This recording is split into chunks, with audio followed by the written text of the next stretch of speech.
خانقاہ ربانیہ نقشبندیہ روحانی معلج پیر مفتی احسن محمود نقشبندی صاحب۔ یہ یاد رکھیے،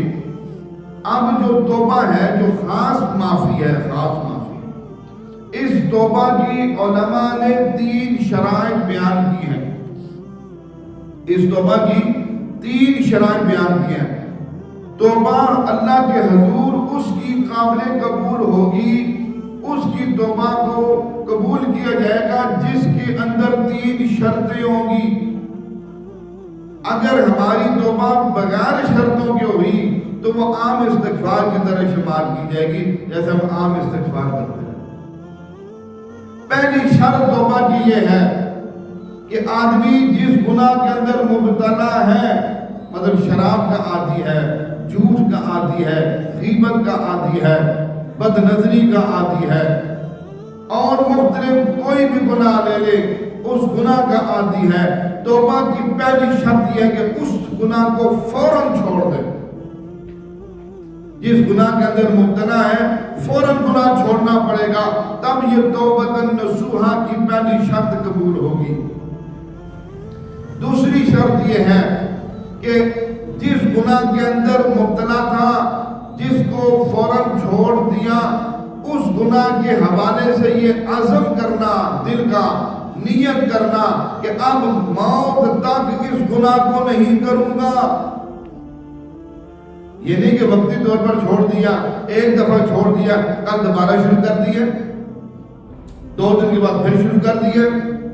یا دل میں ہے کہ چلو کبھی کبھی کر لیں گے۔ نا نا نا نا۔ اس لیے توبہ کی دوسری شرط موت تک عزم کرنا پڑے گا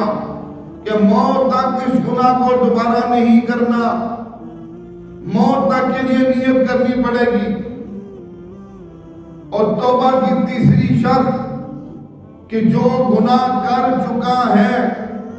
جو اللہ پاک کی نافرمانیاں اس سے صادر ہو چکی ہیں،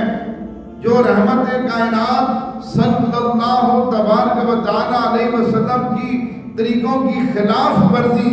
یہ زندگی گزار چکا ہے، اس شخص کو اس بات کے ساتھ کہ ساری زندگی اپنی ماقبل گناہوں پہ شرمندہ ہوتا رہے گا،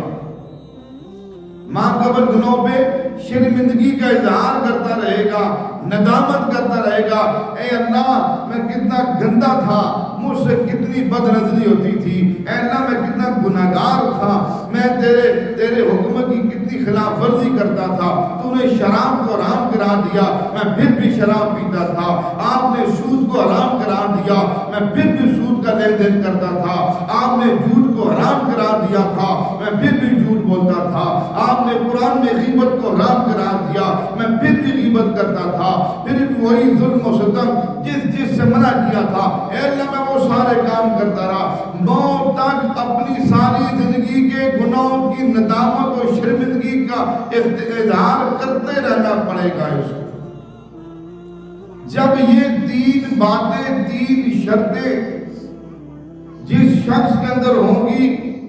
اس کی توبہ اللہ کے ہاں قابل قبول ہوگی۔ جس کے اندر یہ 3 شرطیں نہیں ہوں گی، وہ صرف زبانی جمع خرچ کر رہا ہے، یا اللہ معاف کر دے، یا اللہ معاف کر دے، استغفار کر رہا ہے، اس کی توبہ استغفار کی حد تک ہوگی، بلکہ وہ توبۃ نصوحہ کے اندر شامل نہیں ہوگی۔ اس لیے سامعین گرامی قدر، اللہ جل شانہ مجھ آپ کو قرآن پاک کے اندر جو توبہ کی طرف اللہ ہمیں متوجہ فرما رہے ہیں، وہ توبۃ نصوحہ ہے۔ ہمارے ہاں جادو، جنات، بندش اور نظر بد کا شافی علاج قرآن و سنت کی روشنی